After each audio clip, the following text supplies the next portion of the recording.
Washington Football Addicts, baby. Let's go.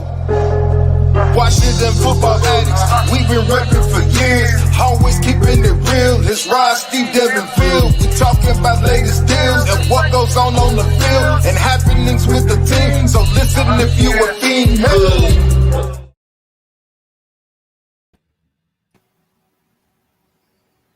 Hey, what is going on? Welcome, Washington Football Addicts, Washington Football Nation. Hey, we're back for another show. We are live on Facebook, Twitter, and YouTube. Tonight, we have episode 87. It's myself, Steve. We got Big Phil, and we got Dev in the house tonight. Hey, shout out to Rod. He couldn't join us tonight. He's out traveling for work. So, Phil, you know how we do it. This episode's 87. Take us away. Episode 87 is a true legend for this franchise. It is former tight end Jerry Smith. Jerry Smith would play for the team from 1965 until 1977. When he retired, he held the NFL record for most receiving touchdowns by a tight end. Held that record from 77 until 2004 when Shannon Sharp broke that record. Held the Redskins record for most catches by a tight end until 2009 when Chris Cooley broke that. But Jerry Smith was an innovator at the tight end position for sure. And one of the key targets during those glory years in the 70s with George Allen at the helm, and he had Sonny and Billy throwing him the ball. He should be in the Hall of Fame. I mean, he was one of the first real receiving threats at tight end that the league has had, him and John Mackey, and later on you had Dave Casper in the 70s. But unfortunately, he's not, and there's some socio-political reasons as to why. We're not going to get into those today, but had he played in a later era, I think he would be in the Hall of Fame already. All right, that's what's up. So, honestly, I'm not going to lie. Never heard of that dude. Never heard Jerry Smith? I heard of him, but I don't. Of course, I don't know about him like you know about him. You know what I mean? Oh yeah, I mean, dude had over 400 catches in his career for his team, and Jerry Smith was a dog, man. Oh, yeah, he was. All right, so as you all know, episode 87, this week 4 in the NFL, week 4, and this weekend we have a good matchup against the Dirty Birds, the Atlanta Falcons from down south Georgia. So tonight we have two very special guests. Tonight we have Mr. Mike Dubb and Mr. Jimbo Slice from Pound4Pound Atlanta. Let's go ahead and add them to the stream. Fellas, thank you for joining us tonight. What is up? How y'all doing? Big Mike, tell them how you doing, baby. Hey man, first and foremost, thank y'all for letting two Falcons fans, come crash and, collaborate on a little football talk today. Like I said, man, hey, for y'all to reach out and extend the olive branch, down south to us Georgia guys, we couldn't be more appreciative, and we ready to tap in. Jimbo Slice, talk to these people. Oh man, I'm feeling good. Hey, look here, we got football back, fellas. And I don't know how some people are tending to forget that and not know that we didn't have it for a while, and the way we did get it, we couldn't enjoy it the way we wanted to enjoy it as real football fans. So, hey, man, I'm happy. I appreciate it, fellas, for having us. It should be a good Sunday. May the best team win, right? Absolutely. Let's get to it. Hey, I'll tell you this right now. You got two Southerners in the room with you because Dev's in Kentucky. I'm in Virginia. Yeah. So I'm up here in DC. But hey, T-Ho, welcome to the stream. He says he thinks he knows you, Jimmy. Yes, he's a Falcons fan. He says he thinks he's actually sub to y'all. So look at that love, man. Washington football fans giving you guys love already. Gotta love that. Appreciate it. That's right. Hey, so let's go ahead and just jump right into it. So when we have people on the show, we just know, regardless of where you come from, we just want to know, how did you become a fan of the team that you love so much? So Big Mike, let's start with you first. How did you become a fan of Atlanta? Man, I think, just like the shirt that I got on, I support the Bulldogs. It's like, I think when we from that Georgia red clay, like we like to say in Georgia, man, we from the red clay, right? So I think, it was the team that, like, I just remember, like, after I left church, it was like, we go to church, then we go watch the Falcons. Like, it's always been ingrained in my head on Sunday. it's time to watch football. And you know what? Even as an adult, it's almost like, I can't say it another way, but it's like, one thing I love about football is no matter what's going on in the fall, you know, you can be stressed out at work, but you know that, like, once it gets to be like Thursday, Friday, getting a little closer to the weekend, and it's almost time for football, right? So I think football has always been a part of my life, my culture, and the one thing I know about my team, good, bad, and different, I take a lot of flack for supporting my team. Hey, you know what? I would say the same probably with the Washington football team. A lot of bad years, but again, when you wear your team, you know, your team's colors, you know, on your hat, on your jersey, you'll take it, because you know what? Like, we real fans. This is nothing bandwagon over here since birth. Like, honestly, I couldn't root for another team. Now, they drive me crazy. You know, I would say that they play with my blood pressure. They play with my emotions a lot, but I ain't going to leave my birds, man. Like, that's what's I lived in Thomasville, Georgia for about 5th and 6th grade, man. I grew up there a little while, so I'm familiar with the area a little, very little as a child. So Mr. Slice and I, we from Albany, Georgia, so we not like bro, so not too far, man. So, okay. Yep. Hey, Chris Blow, welcome to the stream, bro. Thanks for joining us. Jimbo, what's up, man? Tell us your Falcons story, man. Oh man, I've been playing football since a little jitty bug, we like to say. You know, Pop Warner, you know, Little League, all that good stuff. You know, I idolized Deion Sanders, of course. Yeah. You know, but I knew the Deion Sanders as the Atlanta Braves, which is kind of like the Georgia Bulldogs in the Deep South. Atlanta Braves, Georgia Bulldogs, traditional teams, more other than the Atlanta Falcons and the Atlanta Hawks. And to see Deion Sanders get an interception in one game and play in the World Series the same day, I became a super huge fan. And it didn't take long for me to dive deep into the Atlanta Falcons and say, hey, look, if you're from this state, you're going to support the team that's in your state, and you're gonna go all the way 100%. And plus, in the South, you know, football is like it's like a tradition down there. It's almost religion. So too easy to become a Falcon fan, too easy to root for the Falcons, and it was just too easy to, you know, want this team to win. And I'm not going nowhere. Good, bad, and ugly. I'm in it for the long haul. Been around this long. If we do win one, it'll feel even better if it take long, you know, to get there. So gotta rise up, gotta be a dirty bird, and all we want to do is just win, baby. That's all we want around here. That's right. Hey, at least y'all got a fly ass stadium. You know what I'm saying? You do. Hey, that's a topic of discussion too, because, you know, if you listen to a few of our podcasts the other week, we were a little angry. We were like, you know, we don't even deserve this stadium. You know, we're not putting a product on the field where we even deserve all of this nice ingenuity and engineering that Arthur Blank has bestowed on us. But anyway, another conversation for another day. Yeah, it is. Yeah, very true. I think when we're not to get off topic, but you know, we're in the process of looking at a new stadium for like 2027, and Jason Wright, our team president, and Dan Snyder, they're touring the world, the country. Atlanta was one of the stops they went to. LA, what do they call it? SoFi Stadium, SoFi Stadium. Yeah. So they toured all the big new stadiums, and they're just trying to get ideas. But you know, we need to get out of that dump of FedEx. So we're just hoping we get something half as good as what you guys have. So don't take it for granted. It's a nice place. I mean, I envy it. Y'all probably want to keep that FedEx name because our head coach, his dad, runs and owns FedEx. So you probably want to keep FedEx around. That is right. What's his last name again? Arthur Smith. Smith. So Smith, right. Yeah. Right. That's kind of weird. Okay, so let's roll into the next topic.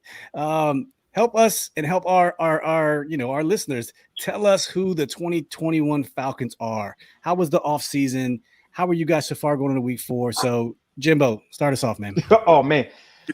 Hey, over here at Pound4Pound ATL, we dig numbers first. We watch film. We do all our due diligence to make sure we know we can almost put out a factual statement about our team. And we dive deep the whole off season. And I mean, we go from, and we even dig all the way back from years prior, you understand? So we do everything we can to make sure we give your average Atlanta Falcon fan the best we can depict this Atlanta Falcon team the best we can over here at Pound4Pound ATL. And what we've been finding out is that every other year when we get a different regime, that first year is always kind of like a search. Like we're searching for that identity, trying to find that culture and trying to figure out what exactly this team is going to be. Now, in 3 weeks, it's really hard to depict that, but you can get eye closed. You can get nips here and commercials here and little microwave dinners here, or what your team might or could be. And in the 2021 Atlanta Falcons is we still looking for that, but we on that verge, and we know we on that verge because I mean within that first quarter we're gonna know. And we got our first win against the Giants last week. We only averaging 16 points a game. Defense is kind of like back in right now. They starting to catch up. Everything is starting to come along. We bypassed the preseason like we had an all-star team, like we ain't coming off a losing season, which we still don't get over here. Pound4Pound ATL. We still don't realize why our new regime did that, but they did. And they starting to trying to catch up. They're trying to find who they actually are. They're trying to find that culture and they're trying to get that identity. And I think Arthur Smith and our new GM Terry Fontenot, who we got from the New Orleans Saints, I think they're starting to do that. It's starting to come around, and we're starting to see we finna nitpick. We're not finna be the Titans offense who we got Arthur Smith from. We're not finna be the Titan offense. We're finna be a different version of that, but we're finna grind you out. We're finna try to punish you and make you bow down to our time management. And then we're just going to break a bend don't break on defense with Dean Pease. Yeah. Okay, fair enough. Yep.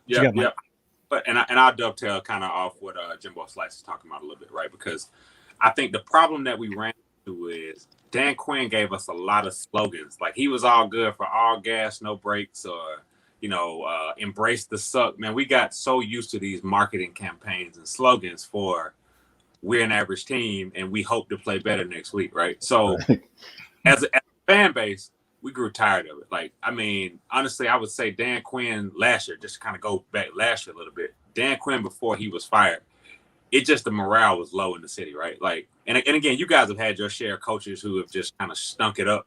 So you know what it's like when you support a team where it's like, we got the players in place, but we're not playing to our ability, right? So I think, this Falcons team this year is, I would say, to be honest with you, we do mask a couple of things. Like we're not a team that I would say talent-wise, we can go toe-to-toe with some of the upper echelon teams at the league, even with a Matt Ryan, which again, I know we're parking a lot Matt Ryan. We'll talk about later because I know y'all chomping at the bit to talk about Matt Ryan. But I think from a team standpoint, I'll tell you this, we play more together now than I've seen probably the last couple of years.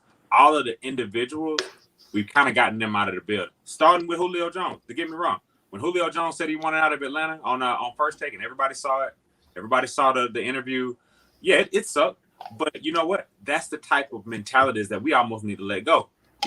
Like we need people that want to go play football and that's locked in, dialed in, team players. And I think collectively we're playing more as a team, which is why I think when we played the Giants last week, we were able to get it done and do something we hadn't done in a couple of years, which is close out a game, which is actually make plays in critical moments to actually close out a game. So I think there are little bits that we can take, but we honestly we are a team that is rebuilding. We are a team that is literally trying to figure out our identity, as Jimbo said.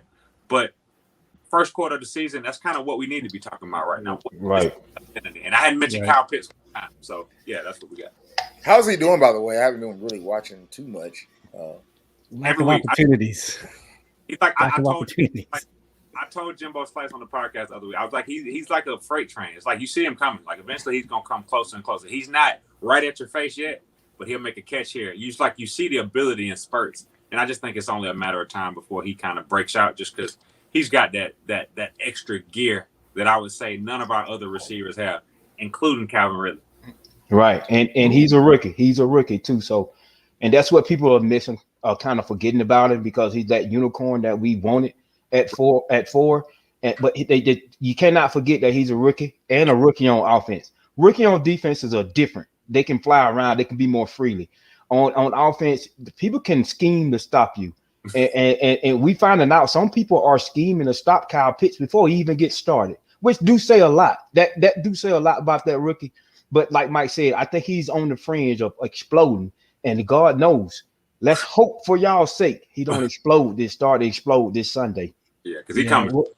We'll circle back to that in a few minutes. Yeah, we got some insight for y'all on that. And it's funny because what you just described about the Falcons is very similar to about Washington. We're a new team, except the only difference between our two teams is we're going through a culture change. We're going through a lot of change. Name, everything changed, right? Last year we got rid of everybody and started from scratch. But we're rebuilding this team, and we got fool's gold last year with a 7-9 division championship that we probably, I don't want to say we shouldn't have had, but it's not our fault. The rest of the teams just sucked, and it's not our fault that the Eagles coach benched what's his name?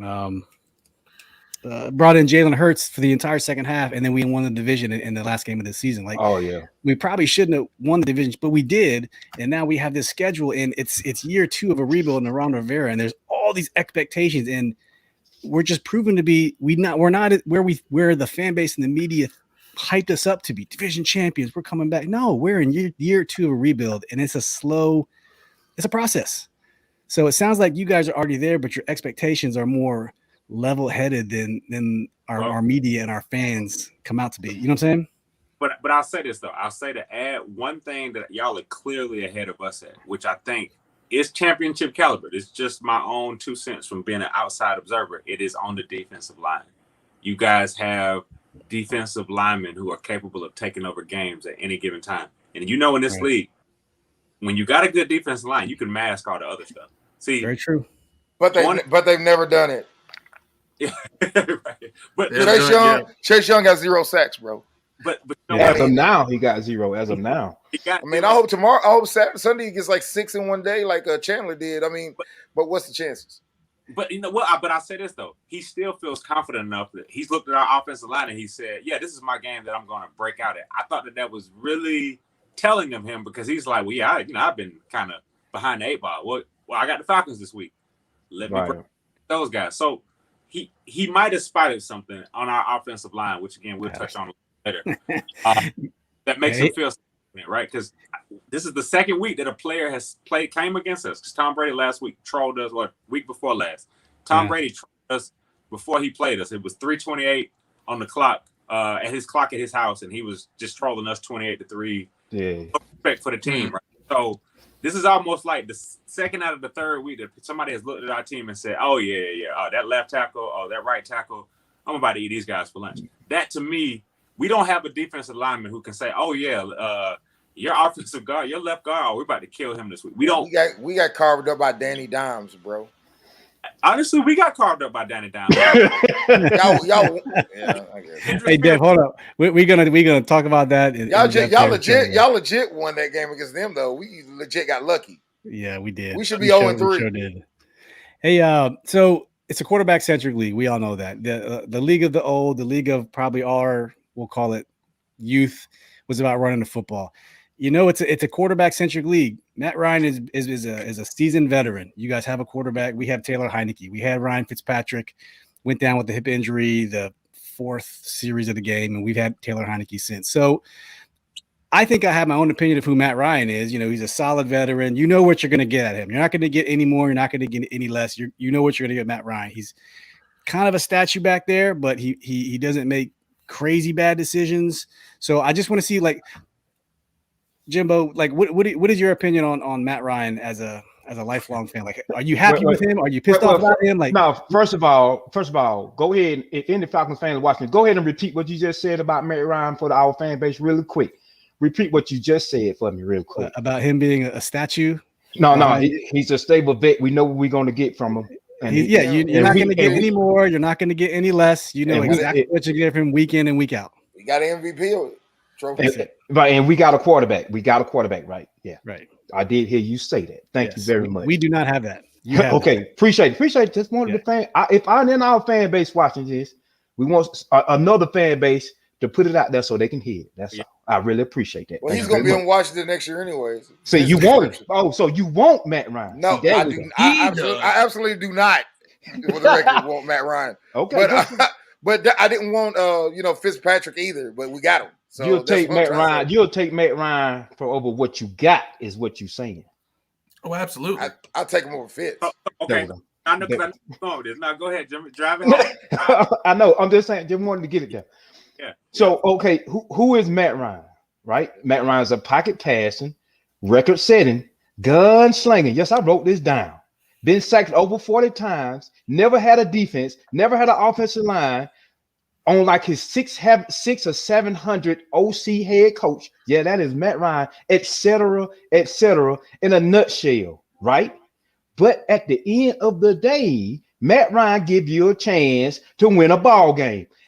The Washington football team wish they had a Matt Ryan so they can have a chance to win a football game. I'm going to go out on Alex Smith. I'm going to go out on the line. Okay, Alex Smith, Matt Ryan, same, almost the same guy. Almost the same guy. No, almost the same guy. Don't get me fired up. I know the numbers. I'm talking about Matt Ryan's style. better. I'm talking about the style. Matt Ryan is better. Thank you. But I'm talking about the style of body type. Not taking off. But anyway, let me go. I'm gonna go here. If the Washington football team had Matt Ryan last year with that defense and that defensive line in the playoffs, y'all would have damn near went to the Super Bowl. Now, if y'all disagree with that, tell me I'm lying. If you had Matt Ryan on the center last year with 10 wins, line, 10 wins easy. Because I'm gonna tell you something. When Matt Ryan get in the playoff, Matt Ryan turns into a whole nother person. And we know as Atlanta Falcons fans and some of the teams that we have beat, they will tell you the man is dead on when he get in the playoffs. He do not play no games. The only thing that fucks Matt, I'm sorry. You can curse. It's okay. All right. Cool with that shit. Hey, whatever you want. Don't hold back. The only thing that mess Matt Ryan up when he get in the playoff, he don't have a defense. So like, and like I said, if he was on y'all team last year in the playoffs, y'all would have went almost in the Super Bowl. Y'all probably would have made it to the Super Bowl. I'm gonna just put with that defense. I'm gonna go ahead and put that out there with a running game. So what we got now today in Matt Ryan, let's talk about right now today. We're talking about a guy that is not finna lose a game for you. It's all around stuff that is going on that put Matt Ryan in some of the positions that Matt Ryan has been put in this year. And that's okay with us. You know why? We pay him a whole lot of money to get put in stuckful situations. Matt Ryan crawl, walk, and then run. That's what he's doing right now. He's throwing a walk on you. That's what the Giants done found out. And then he's gonna start running here in a minute, and then some people gonna have to pay. He's gonna be top. He's gonna be top in all the passing. He done broke every record you can think of in the first 14 years as a quarterback in the league. So as of right now, you ain't got to worry about y'all ain't gonna have to worry about Matt Ryan too much because he's still crawling. That third quarter of the season, them teams they gonna have to worry about the walking Matt Ryan in the last four games or so. They're gonna have to worry about the running one. And then, but right now we are right where we want to be at with the quarterback that we have, and it's good to know a lot of other teams out there want it. Big Mike, go ahead and get it now. Yeah, tell us, lay it on us. Let's go. I want to hear what you got to say, Steve, and then all I wanted to say was, listen, Matt Ryan, I'm a fan. Like I'm not diehard. I appreciate football and I like talent. He 4 touchdowns, three interceptions this year, but he's throwing for 71%, which means the ball is getting where it needs to be. Now, I don't know what those 3 picks were. I didn't watch any of the games, but 71%. Teams have been tearing us apart with accuracy, like breaking the zone, putting the ball in the tight spots. Like that's the last thing we need to be seeing is a quarterback who's that accurate because it gives a guy catches the ball's going to be where it's going to need to be, and then the rest on the player to make something happen. So it's a little bit scary to play someone who's that accurate. That's all I was trying to say. Okay. No, that's good because I'm gonna go a little bit more grim. You know what I mean? Because I agree, and I'm gonna tell you something. It is refreshing to hear another team's viewpoint of Matt Ryan. Because I tell you this: if you come around the city of Atlanta, you will see a lot of people with trash cans, basically trying to run Matt Ryan as far out of town as they possibly can. Yeah. First and foremost, let's just start there. But I will tell you this though: there's a really peculiar element to the story of Matt Ryan. And it's really unfair to this guy because at one point in time, this guy was paid at the same level as Aaron Rodgers, right? Almost $25 million a year, top flight quarterback. And the craziest thing to me, and this goes to Thomas Dimitrov, because I hate mentioning his name, our freaking previous general manager, because he screwed this team up so mercilessly. And I'll tell you what, you got a quarterback back there who can make throws, great completion percentage, field general, does all the right things off the field, right? Is kind of a guy that you really don't need to worry about at the quarterback position. But you give him some of the most piss poor offensive linemen known to man. So y'all pick wide receivers and tight ends with your first pick, man. Well, no, pick a fucking lineman. Here's the thing, though. We pick tight ends, we've done that kind of stuff, but the problem is this: we haven't picked talented players. Period.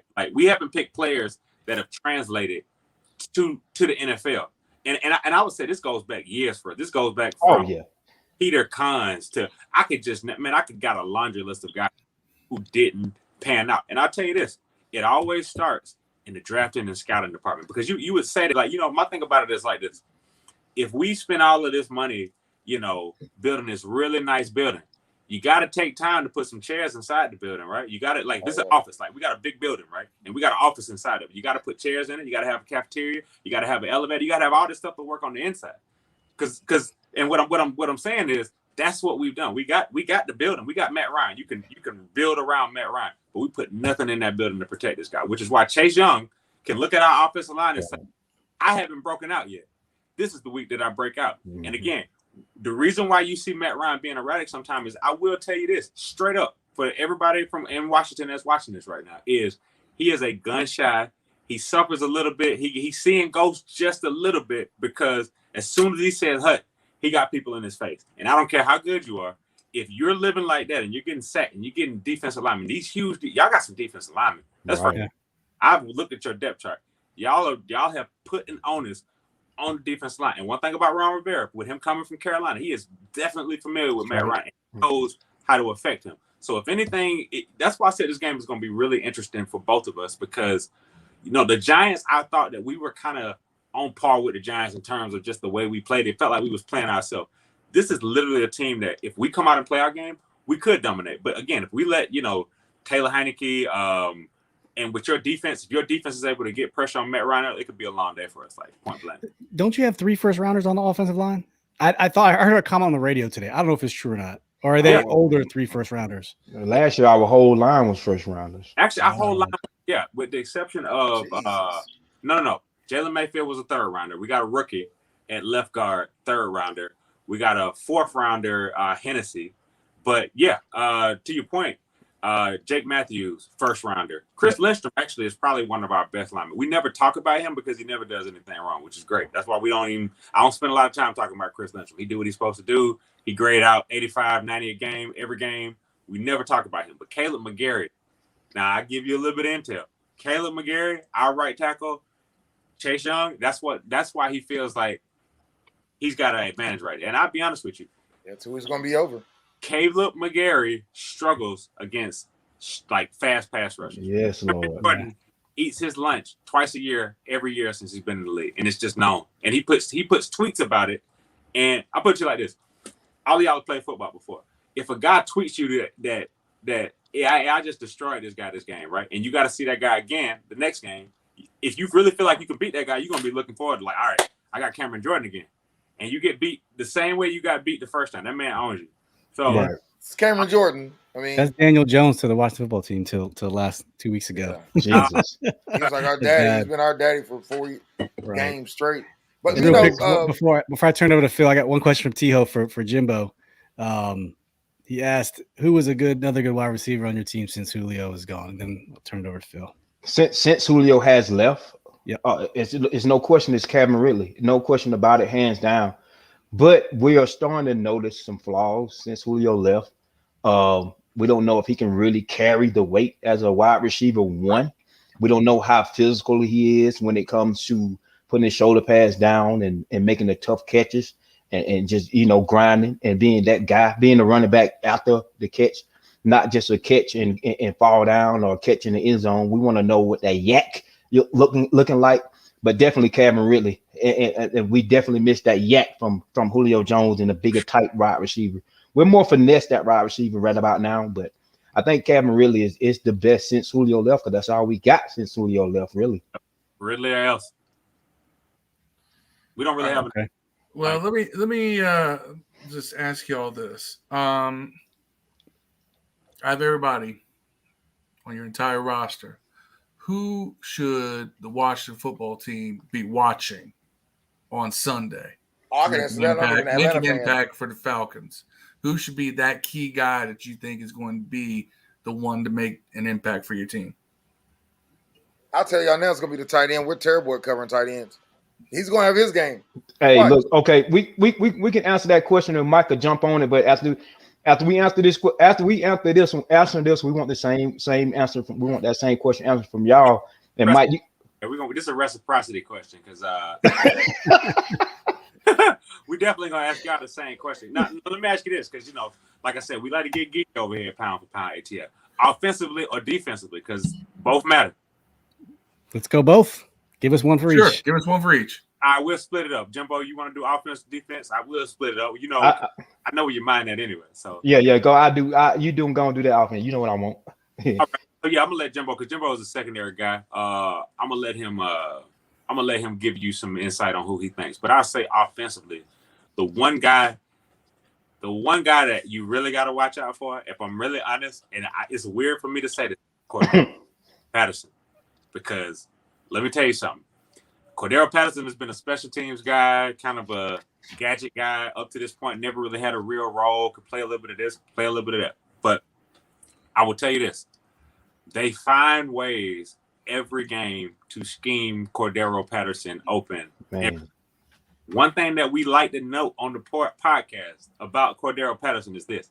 He is truly one of the guys, I would say, outside of Calvin Ridley, that usually when he gets the ball, he has the ability to make the first defender miss, right?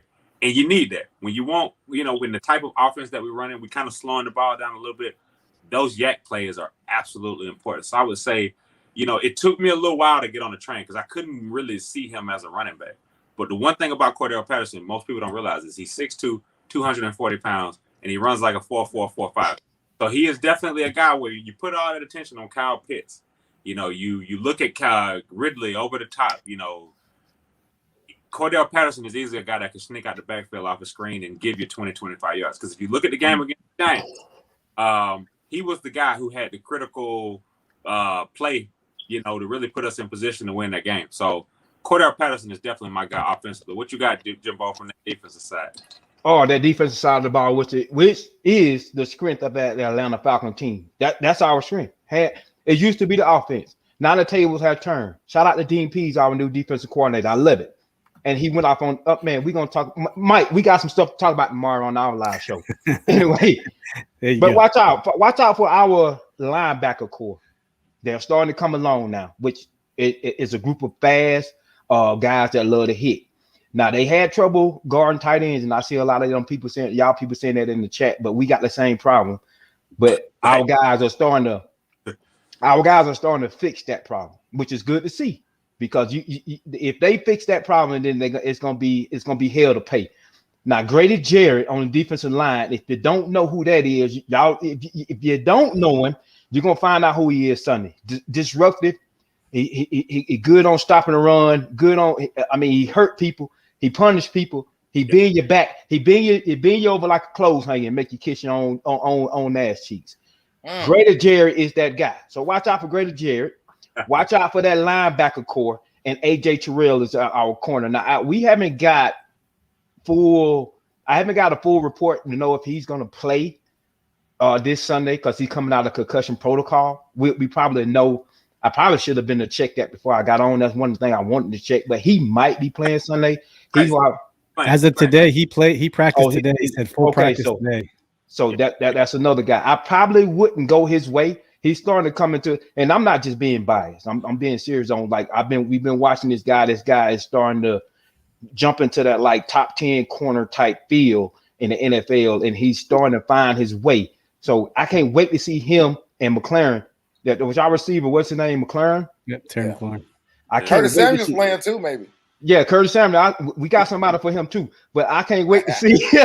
I can't wait to see AJ Terrell and McLaren go at that. Is going to be really good matchup right there. Actually, I'm glad you brought that up, Jimbo, because there's actually one guy that I thought that y'all really didn't have a role for this guy, but I tell you this, he is playing some really good football for us, and that's Fabian Moreau. Right. I was just about to ask you about Fabian. I love Fabian Moreau. I didn't want to leave.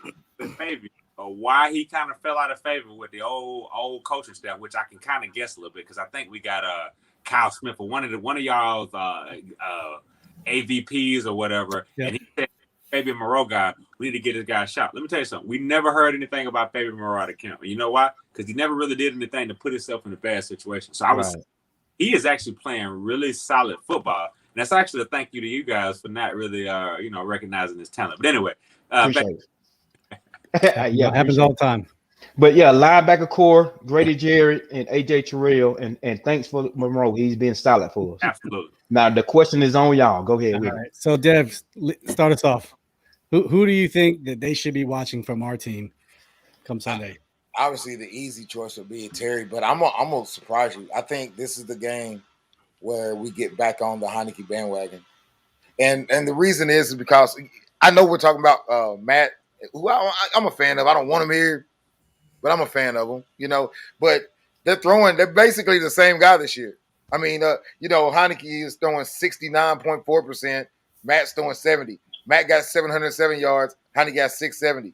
You know, Matt has 4 touchdowns, 3 interceptions. Heineke has 5 touchdowns, 3 interceptions. You know, Heineke's been sacked twice, though. Matt's been sacked 7. Heineke also has a touchdown running and about 50 yards in one game. Like, those are the things that – those are the only things that he's separated. But I think right now, if Curtis is able to play, Samuels is able to play, at least be at least a third option behind Thomas and McLaurin, obviously, and sprinkling some Gibson, I think that can be a hard thing for Atlanta to recover from if they're on. But as we have seen so far, it's easy to get Washington out of the running game, so they become one-dimensional, and you can stomp them. You can curb stomp Washington, man, because they after you score about 2 or 3 times on them, they don't want to play no more on defense. They're basically running through the motions. If you watch them, you can see our defensive ends so aggressive. They just run upfield, and the quarterback slides to the right, wide open guy every time. Wow. It's crazy. Watch the Bills game, man. Now, I know Washington played the Bills and Chargers, who right now look like 2 of some of the best teams in the AFC, period. So, so I'm not really that hung up on a 1-2 record, and I'm not jacking off, you know, the Carolina Panthers because they played the fucking Jets and the goddamn Houston Texans, man. I mean, I don't care what y'all say, how good you think Darnold is. He played the fucking Texans, man. Hey, but the Jets. You're supposed to beat the teams you're supposed to beat, though. Right. This is the NFL, man. This is, you know how hard it is to win an NFL game. And I mean, it's easier when you're playing the fucking Texans and the goddamn Jets, though, right? I mean, let's just be real honest. To your point, that is true. Because, I mean, they did play. Yeah, I mean, if we had those guys on the schedule, if we could take off the Bills and the Chargers, and we could put Texans and the whoever the other team is again, the Jets on there, we'd be 3-0. I mean, just being honest with you, man. And then everybody be like, "Oh, they're so great." No, we suck, man. We just played the Jets and the Texans. But I think right now, we're at 1.5 points favorite over the Atlanta. 1.5. Yeah, so 1.5 points. So really, being in Atlanta, it's a 1.5 point favorite for Washington, which is nothing. It's a pick 'em. Right, it's a pick 'em. So I'm thinking they beat the Giants, and they beat them. It wasn't like it wasn't like the Giants dropped a wide open pass for a touchdown like they did against us. You know, It wasn't like one of those things, or they got a holding call on a 60-yard scramble by the quarterback that should have been a touchdown. It didn't like that thing happen. Y'all beat those guys. We got lucky against the Giants. So anybody thinks we should beat the Falcons, I'm going to surprise everybody and say it now. I got us losing, man. You 2 steps ahead of us, man. Hold the score. But I got us losing. And I'm going to be mad because I want us to win bad. Steve's got to write that down. Yes. Yeah. Phil, go ahead. Who should be watching? On defense, one thing that you all got to watch out for, and the matchup I want to see is when William Jackson is lined up on Calvin Ridley. Ooh. So that's your number one against the guy who's been our most consistent corner. William Jackson, it's interesting. He only has 1 pick this year so Barbecue far. Chicken. That's what really saying right now. Barbecue chicken. No. Jackson has probably been our most consistent by far. He's in on every play. It's just there have been some amazing throws against him to get into these guys' hands against him. But he is probably the one who's going to be most consistent as far as coverage so far this season. So I'm interested to see William Jackson go up against Calvin Ridley, see what he can do to, try and mitigate that and force Matt Ryan to go to his other receivers. The other he's going to do is he's going to play 10 yards off of him and right get him a 7-yard pass in the entire game. Tino heard me right there. William Jackson versus Calvin Ridley is going to be a key matchup for Washington's defense. I think that Chase talking is just going to draw more attention to his side of the ball. So the other guy on defense y'all got to watch out for is Montez Sweat. Absolutely. Montez Sweat is because Chase Young was the number 2 pick and Montez was a number 23 or 26. I can't remember off the top of my head. He came back into the first round. We came back into the first round, drafted him towards the end of the first round. After Dwayne Haskins. Yeah, after 20. Yeah. Since he was our first round pick in 2019, because I don't remember the other one. People forget how good he is. He is a first round edge rusher. Oh, Mississippi State. And he led the team in sacks last year, not Chase. Oh, yeah. But Chase caused enough disruption on his end of the ball that freed up things for Montez on the other side, because you can't double team both sides of the ball, especially with defensive tackles like ours. So I think that this is actually going to be a breakout game for anybody on the defensive line. It's going to be Montez Sweat, just because of the fact that he's been sleeper quiet, but he's been doing a lot in terms of trying to keep the edge, forcing plays back inside. So the times that our defensive tackles have actually, done their job, it's been because quarterbacks have been pushed up the middle towards them. And it'll be interesting to see us play a less mobile quarterback, because we haven't had that yet this season. Right. Justin Herbert isn't a running quarterback, but he's mobile enough to move around the pocket, better than Matt Ryan is. Definitely. And then we went Daniel Jones and 90 yards. Josh Allen 90 back to back. Danny So- down. Tore us up. Danny down. So for me, I'll just go straight to the offense, because I was gonna say Montez Sweat on defense, because I think he's due. Chase is due, but I think our guys are so much in their own heads. They're trying too hard. They're hearing all this ridicule from the fan base and the fans. We were the number 2 ranked defense last year. Now we're literally, if you want to go by yards right now, I want to say we are the 31st ranked team in total yards, which is completely opposite of where we were last year. 29th in total points scored against. So it ain't looking too good for us. Yeah, But again, though, we played the Bills and Yes. the Chargers. Correct. And the Giants hung 29 on The us. Giants had pretty good defense, honestly. Yeah. But Good. Yeah. I mean, you played a lot of good defenses, though. And I would say good quarterbacks, 2 of them Yeah. anyways. So if there's ever a prime time, it's prime time to break out of this one. But the person I think that Atlanta should be watching for is my man Logan motherfucking Thomas, because I love Logan. that was coming. He's our tight end, and he, for some reason, he's just always open, and I don't Forgot know about why. him. He's always open. He's always, especially in the red zone. He's a big dude, former Virginia Tech quarterback. He's like 6'6". He's a big boy, man. So 72 catches last year too. Yeah, I mean, guys that are former quarterbacks, I'll tell you this: guys that are former quarterbacks. You know what? I'll let out a little secret, because y'all invited us to this podcast, so we'll let out a little secret. You got a quarterback that y'all might see a couple snaps at tight end. I'll just go ahead and put it out there, and that's Felipe Franks, which is our third string quarterback. Oh, the guy from the he's in another league, right? Before he was in the XFL. Yeah, I remember that guy. Okay. Felipe Franks actually was the quarterback for the Arkansas Razorbacks last year. Right. Florida Gators. He got a brother that plays. His brother's a tight end for the Cleveland Browns. But again, he's one of those guys that played quarterback in college, like 6'7", 260. Kind of fits that mold of a Logan Thomas.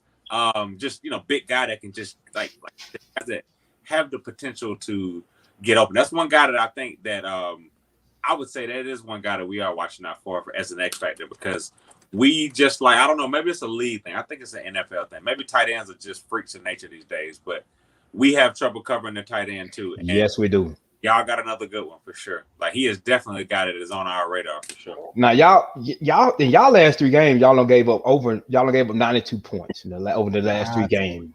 Which that's a lot. Now, don't get me wrong, that's a lot, but that don't mean that we finna do that. It's a copycat league. If your defense is not stopping a certain thing, I'm telling you now, Arthur Smith finna come in there and he's finna go right back at it. You just transitioned it to our next subject, Jimbo. Slice. Go ahead. Keys to ATL victory. Let's go. Keys to the ATL victory. We're gonna have to establish the run game to the outside. Deron Payne is not gonna let us eat that gut like we want to. And I know. I watched a little film, and Deron Payne is really one of the ones on that defensive line you really need to keep an eye on. He's not going to let us gut them like that. We need to get them outside. We got to get into the outsides, and Deron Payne is he's demanding a double team.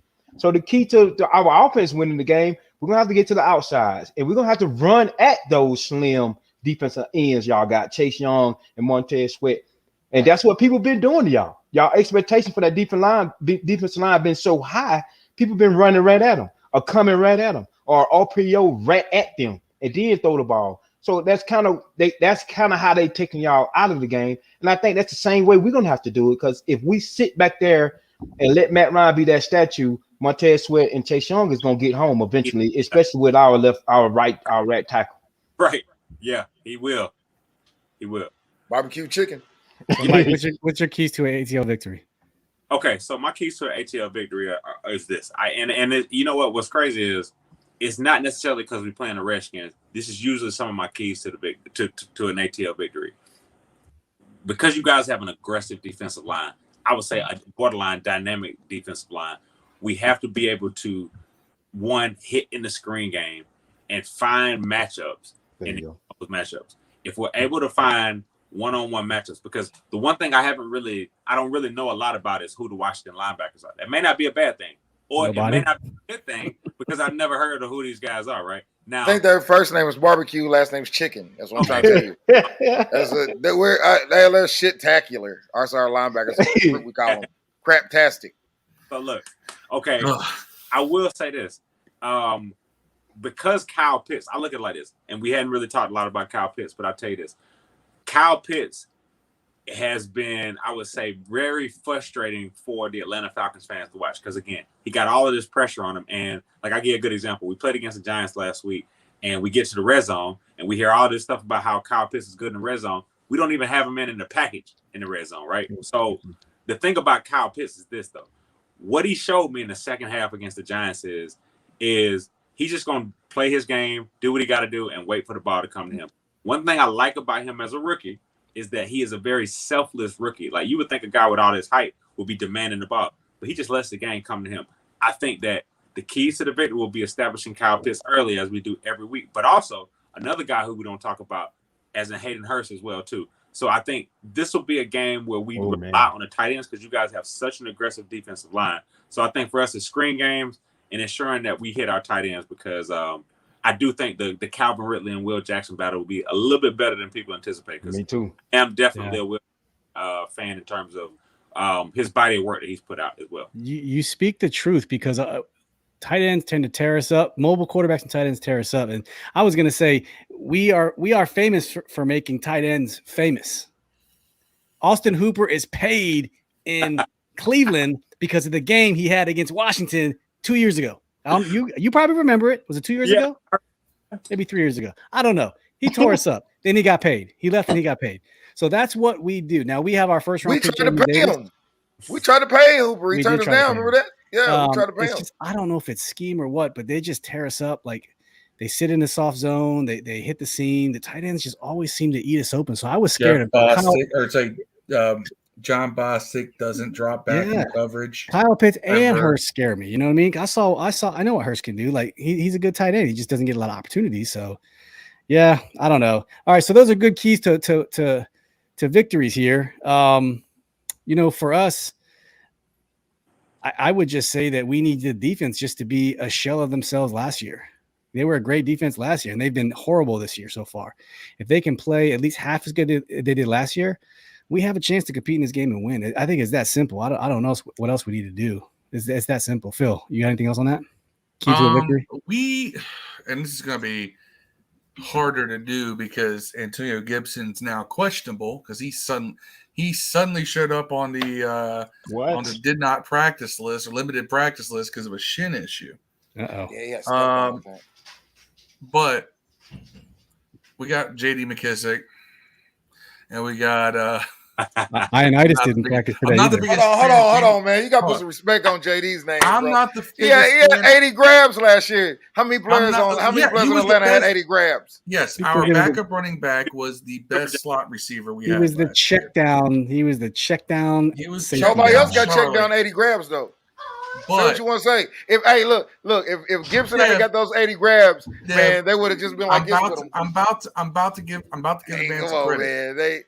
Man, they hate on McKissick. If y'all ever watch our show, they hate him. We need to see what Jared Patterson could do because Jared Patterson looked amazing in the preseason. Buffalo.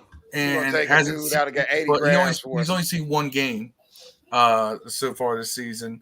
He's the third string back, but he's really it should be the second string running back. As J.D. McKissick is a third down back through and through.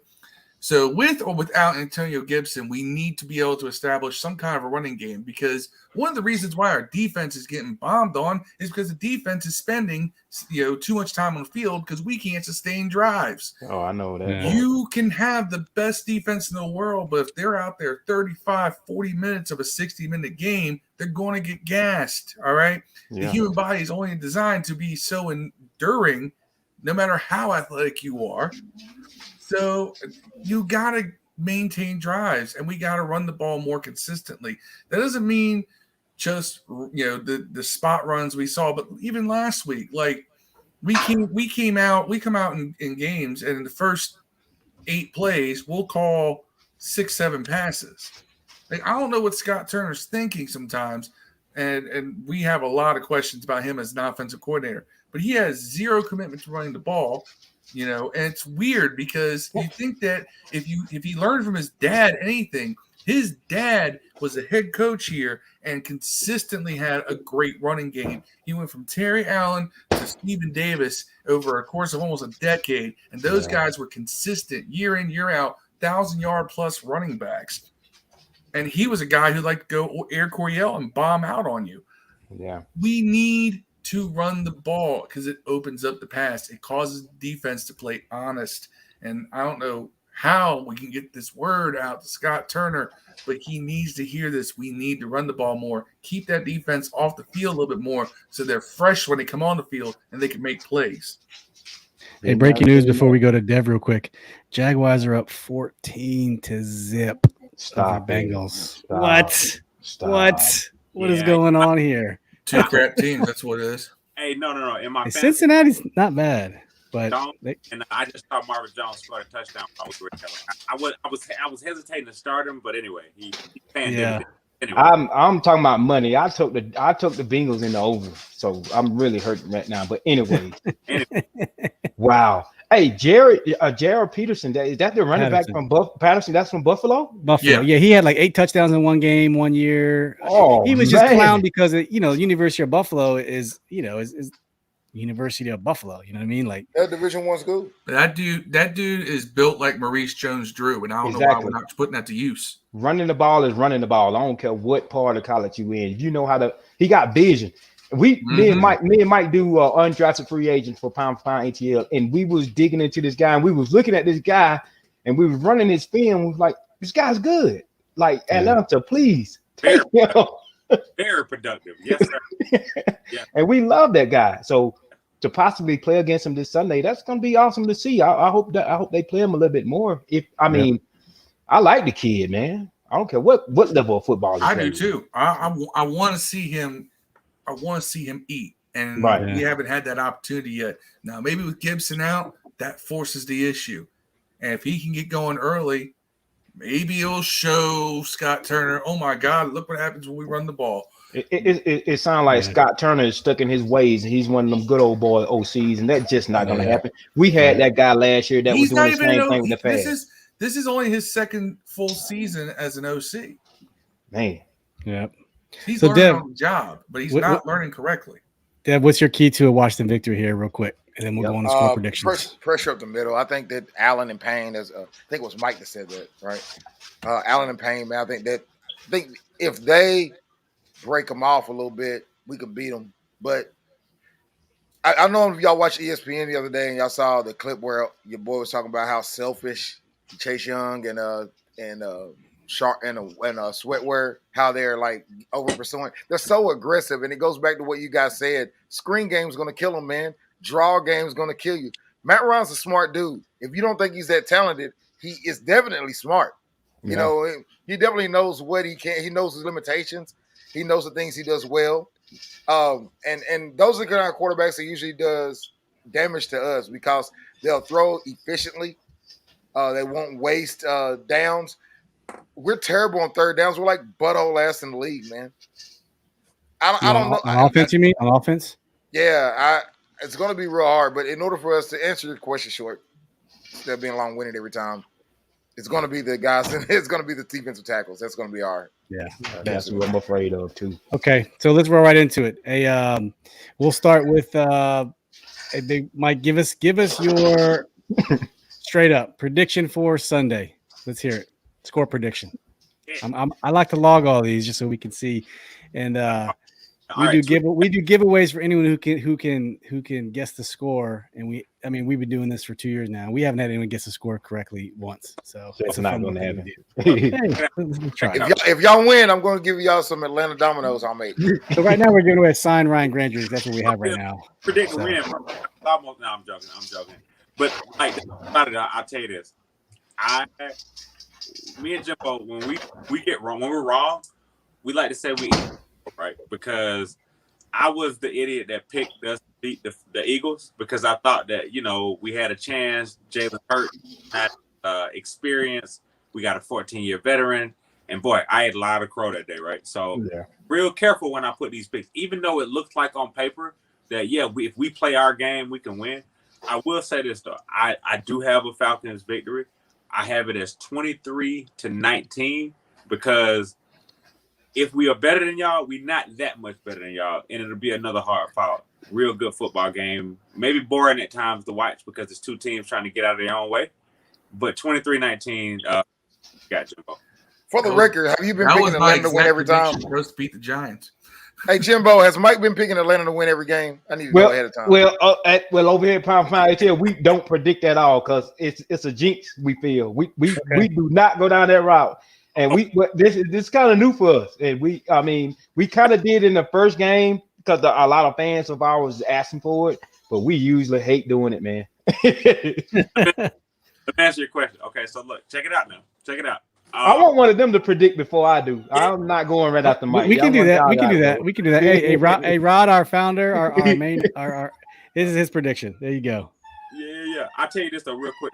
35-16. Hell no, we need to kick him off the pod, man. He picks us to lose every time, bro. Ooh, man, good golf. Rod picks us to lose every time, man. Go ahead, Mike. Quit acting light skin, Rod. Hey, we winning, bro.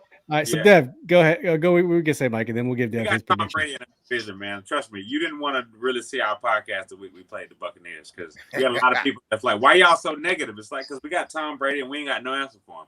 Anyway, go. It takes a special person to take those homer blinders off and just be real. You know what I'm saying? You got to do it.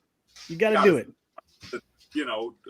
Talk about what we could do to get Tom Brady, but he gets the ball out in 2.3 seconds. We don't have anybody to. Anyway, it's so. Dev, I think we should win, but I don't think we will. I think we're going to lose, man. And I think he just dimes us apart, 5-6 yard hits, because we're going to play so much of that stupid ass prevent or quarters defense we're terrible in, but we're going to play our whole game. I think, like you said, the screens hit us. I think we lose.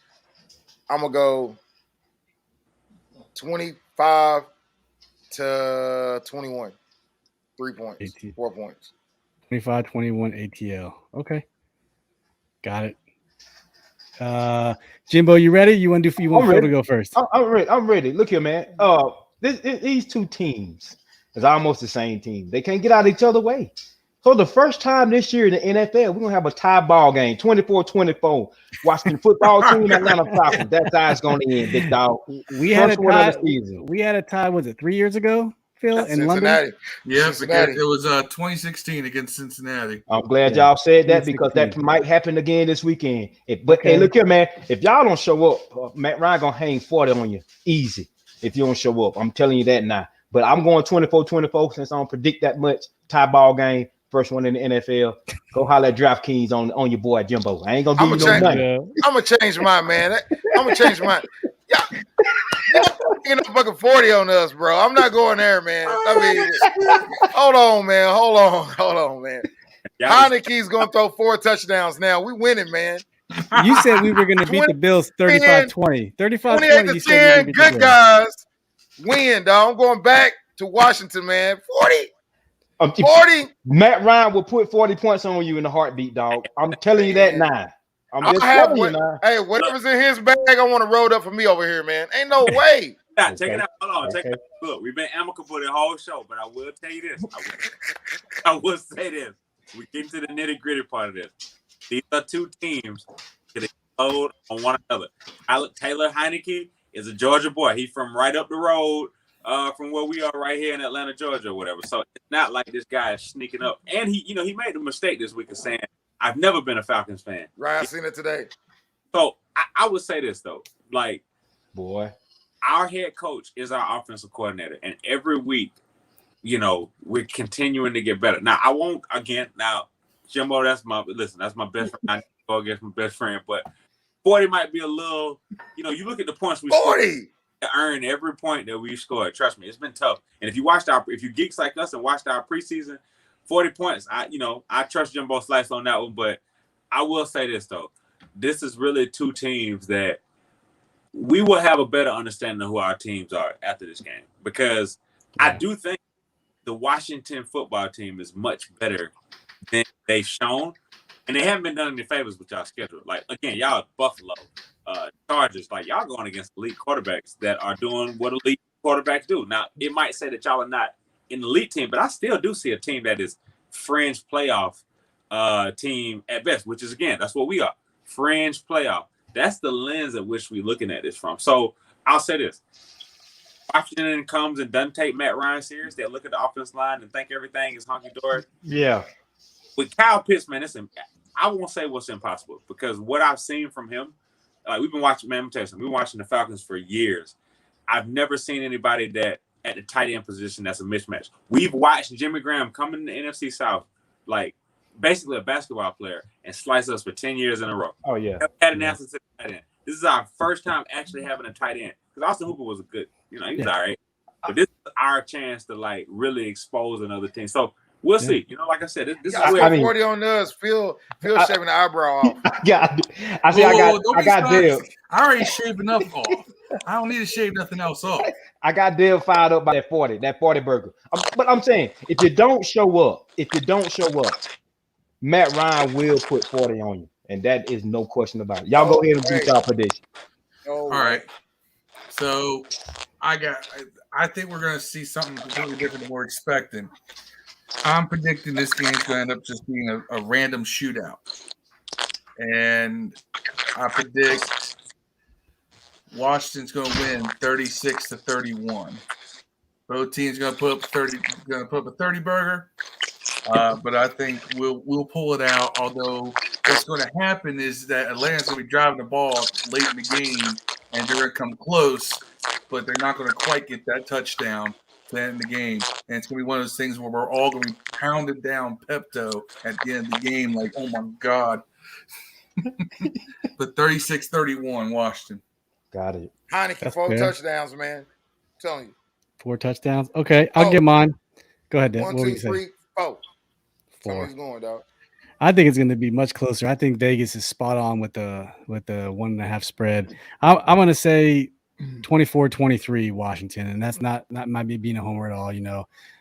Jimbo, just for your edification, I picked us to lose every week except for the Giants game. But still, that's me. 24-23. Trying to be a realist. I think it's going to be a close game. I mean, I think the defense bounces back a little bit, but not where we want it to be. But I am terrified of the tight ends for Atlanta. I'm not gonna pretend, not gonna hide. It scares me to death. But yeah, so we hit an hour here, and it looked like Mike is coming out. But so we'll just shut it down here, and Jimbo, Mike, if you come back, we just want to say thank you so much for joining us, taking time out of your days, your families, your jobs to come kick it with us. It's always fun talking to fans from other teams. That's right. Yeah. And we love what you're doing over at Pound4Pound. We were looking around for trying to find good guests, quality guests to bring on the show. And you know what?